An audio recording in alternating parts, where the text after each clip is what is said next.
Hello guys, good morning. कैसे हो? मैं दीपक कुमार, आप देख रहे हो ट्रेडिशन ब्लॉग्स। सो गाइज, दिन के अभी 10 बजे हैं और सारे बच्चे स्कूल चले गए हैं।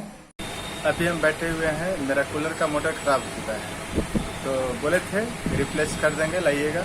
रिप्लेस तो इन्होंने नहीं किया, लेकिन उसी में से आपको 200 का मोटर दिए हैं, देख सकते हो। बोल रहे हैं कि 250 में बिकता है, लेकिन आपको मैं 200 में दे रहा हूँ, इसलिए कि आपका 1 महीने में मोटर जल चुका है, इसलिए मैं आपको 50 रुपया डिस्काउंट दे रहा हूँ। सो फाइनली गाइस, देख सकते हो हम आ गए हैं अदरी नदी के पास।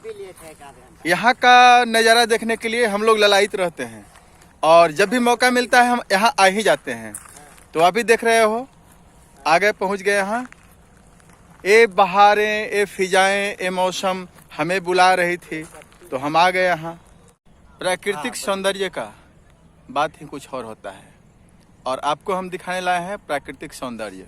तो आप देख सकते हो प्राकृतिक का सौंदर्य कैसा छटा बिखेर रहा है।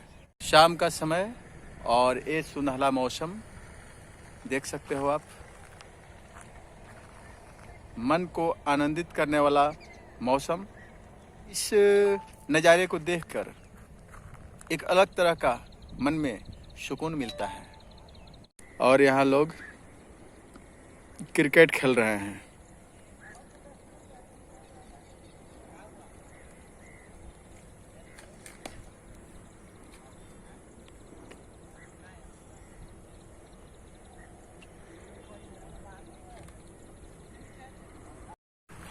यहाँ पर आने के बाद हमें एक वाकया याद आ रहा है। जब हम लोग बचपन में अपने दोस्तों के साथ इसी तरह का मस्ती किया करते थे, इसी तरह के जगहों पर जाके, और हम लोग मस्ती किया करते थे अपने दोस्तों के साथ।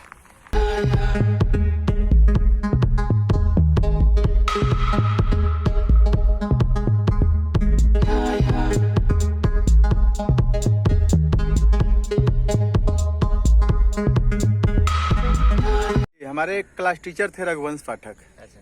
जब हम 5 या 6 में पढ़ते थे तो हमको याद आता है, और ये बात हम भूलते नहीं हैं, हमेशा हमको ये बात याद रहता है।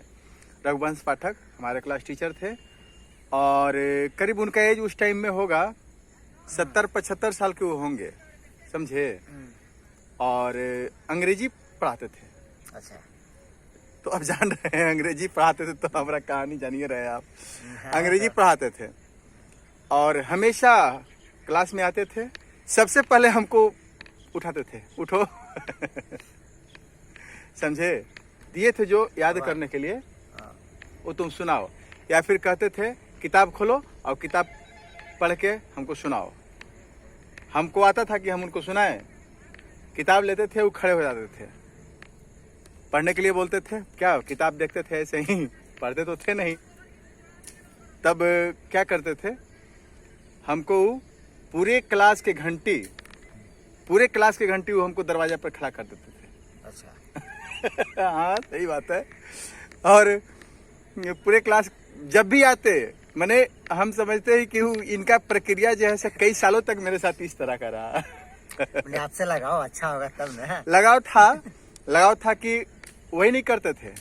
इसके बाद जाते समय कान पकड़ते थे, और कान पकड़ के 4-5 डुक मारते थे और कहते थे, जानते हैं क्या कहते थे, कि जो घर जाइ हैं और बप्पा के कह दी हैं कि बुढ़वा मारले हलो समझे।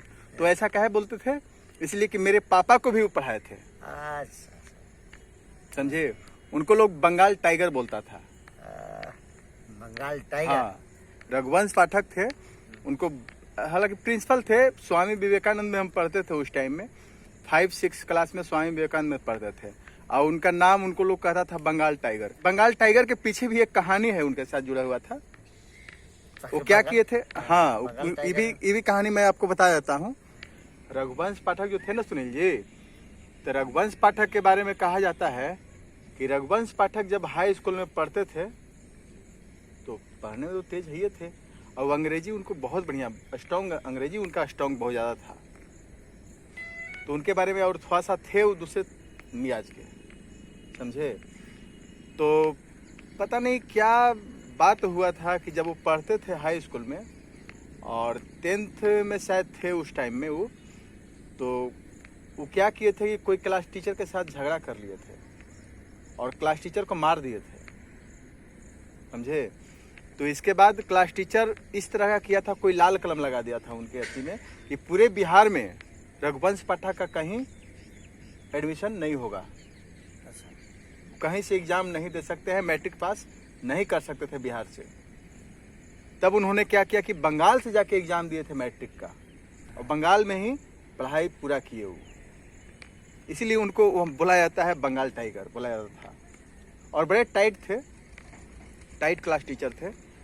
फिर बाद में हाई स्कूल के प्रिंसिपल रहे वो, हाई स्कूल के प्रिंसिपल रहे और रिटायर करने के बाद वही स्वामी विवेकानंद में वहाँ का प्रिंसिपल बने। स्वामी विवेकानंद प्राइवेट स्कूल था, वहाँ का प्रिंसिपल बने और उसी स्कूल में हम पढ़ते थे। तो ये बात हमको हमेशा याद पड़ता है कि वो कहते थे, मारते थे हमको और कहते थे कि जो जाके बप्पा के बोल दी हैं कि बुढ़वा मार ले हलो। ये बात हमको हमेशा मतलब भाई भूलते नहीं है हम, ये बात हमेशा हमको याद रहता है। और जब भी क्लास उनका रहता था हमें क्लास के बाहर खड़ा कर देते थे अंग्रेजी पढ़ने के लिए, और हम पढ़ते नहीं थे, हमको अंग्रेजी आता नहीं था। सो गाइस देख सकते हो यहाँ का प्राकृतिक का नज़ारा, और शायद लगता है कि अब इस जगह का ये प्राकृतिक सौंदर्यीकरण अब यहाँ जल्द ही समाप्त होने वाली है, क्योंकि यहाँ के जो भी जिनका एक प्रॉपर्टी है, जिनका एक खेत है, ज़मीन है, अब यहाँ धीरे धीरे अपना ज़मीन को खेती के लायक बनाने के लिए अब यहाँ कार्य कर रहे हैं। अब यहाँ ज़मीन को समतल और खेती के लिए उपजाऊ खेती लायक ज़मीन यहाँ अब बनना स्टार्ट हो चुका है। चलिए मैं आपको दिखलाता हूँ। देख सकते हो आप, जिनका भी ज़मीन है वो खेती के लायक अपना ज़मीन को बनाते जा रहे हैं, धीरे धीरे खेती के लिए उपयुक्त करते जा रहे हैं, देख सकते हो।